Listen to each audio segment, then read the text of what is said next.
आपने कभी अपना फोन पलट कर देखा है? उस पर लिखा होता है मेड इन चाइना या शायद मेड इन वियतनाम। पर कभी सोचा है ऐसा क्यों है? इसके पीछे ना कोई छोटी मोटी बात नहीं है। इसके पीछे एक पूरी 80 साल पुरानी कहानी है जो शुरू होती है वर्ल्ड वॉर टू के बाद। और आज हम उसी कहानी को समझेंगे।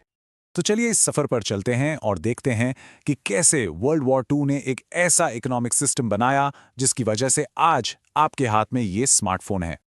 ओके, सो आज हम इन 5 पॉइंट्स पर फोकस करेंगे।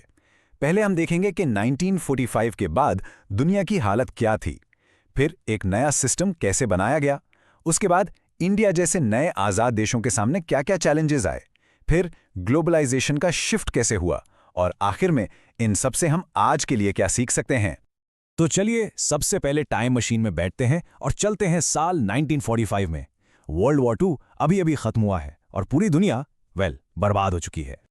इमेजिन करके देखिए, वर्ल्ड वॉर टू के बाद दुनिया की हालत क्या थी। करोड़ों लोग मर चुके थे। बड़े बड़े शहर जैसे लंदन, बर्लिन, टोक्यो सब मलबे का ढेर बन गए थे। फैक्ट्रीज, खेत, सब कुछ तबाह हो चुका था। खासकर यूरोप और जापान, इनकी इकोनॉमी तो पूरी तरह से टूट चुकी थी। लोगों के पास ना काम था ना खाना, और महंगाई आसमान छू रही थी।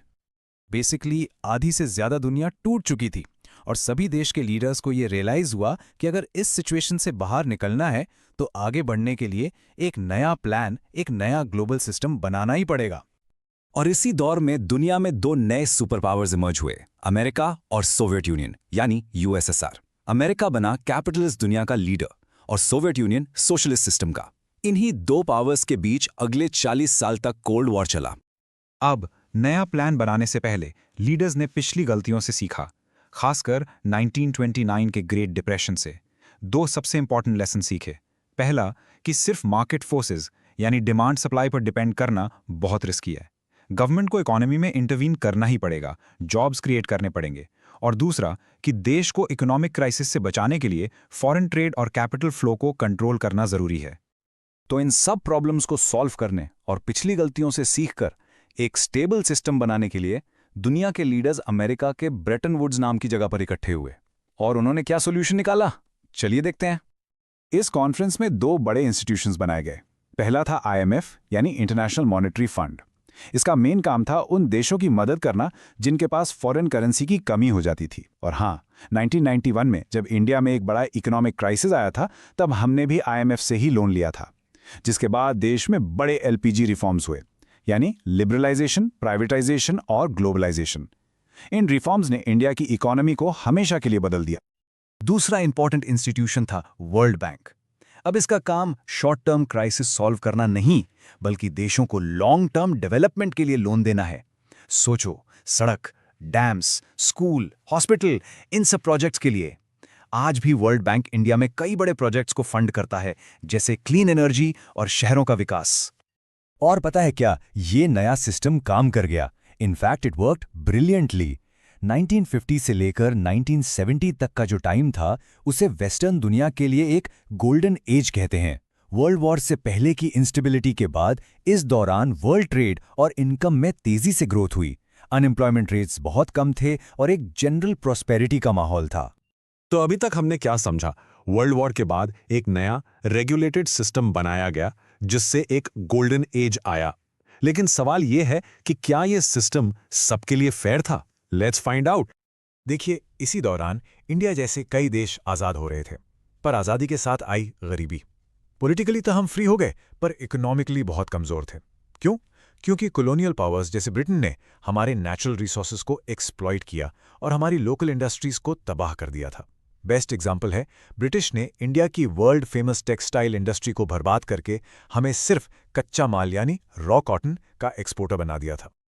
और आज़ादी के बाद भी इन नए देशों के रिसोर्सेज जैसे तेल और मिनरल्स उन्हीं पुरानी कॉलोनियल पावर्स की बड़ी बड़ी कंपनीज के कंट्रोल में रहे। इस सिचुएशन को कहते हैं नियो कॉलोनियलिज्म, मतलब नए तरीके का कॉलोनियलिज्म। तो इस इनजस्टिस के खिलाफ डेवलपिंग कंट्रीज ने मिलकर 1964 में एक ग्रुप बनाया, द G77। उन्होंने एक नए सिस्टम की मांग की, NIEO यानी न्यू इंटरनेशनल इकोनॉमिक ऑर्डर। उनकी सिंपल सी डिमांड थी, हमारे रॉ मटेरियल्स की सही कीमत दो और हमें डेवलप्ड कंट्रीज के मार्केट्स में बेहतर एक्सेस दो। तो एक तरफ नए आजाद हुए देश एक फेयर ग्लोबल सिस्टम की मांग कर रहे थे, पर उनकी डिमांड पूरी होने से पहले ही ब्रेटन वुड्स का जो पुराना सिस्टम था वही कोलैप्स हो गया। चलिए देखते हैं कैसे। तो ये स्टेबल सिस्टम आखिर टूटा क्यों? Simple reason, America. Vietnam war जैसे बड़े मिलिट्री खर्चों की वजह से यूएस डॉलर कमजोर हो गया और अमेरिका के लिए डॉलर को गोल्ड से लिंक करके रखना नामुमकिन हो गया, और इसके साथ ही ब्रेटन वुड्स का फिक्स्ड एक्सचेंज रेट सिस्टम भी खत्म हो गया। इस कोलैप्स का सबसे बड़ा रिजल्ट था एक्सचेंज रेट सिस्टम का बदलना। पहले था फिक्स्ड रेट सिस्टम, जिसमें गवर्नमेंट करेंसी की वैल्यू कंट्रोल करती थी, इसलिए वो स्टेबल रहती थी। अब आया फ्लोटिंग रेट सिस्टम, जो आज का सिस्टम है।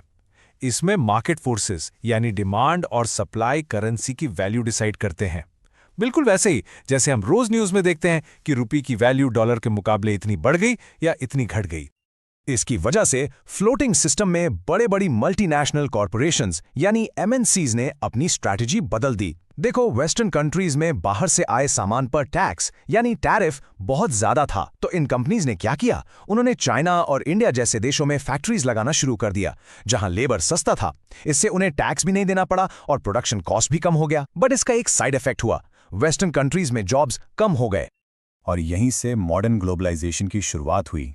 देखिए कितनी तेजी से सब कुछ बदला।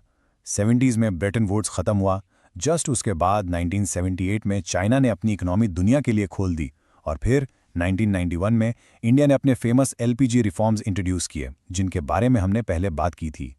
So let's recap.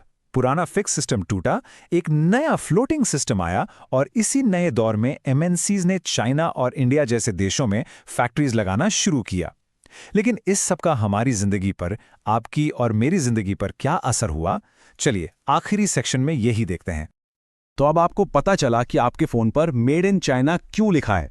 ये पूरी हिस्ट्री आपके लिए इंपॉर्टेंट क्यों है? क्योंकि यही समझाती है कि आईएमएफ और वर्ल्ड बैंक आज भी हमारी इकोनॉमी को कैसे इन्फ्लुएंस करते हैं।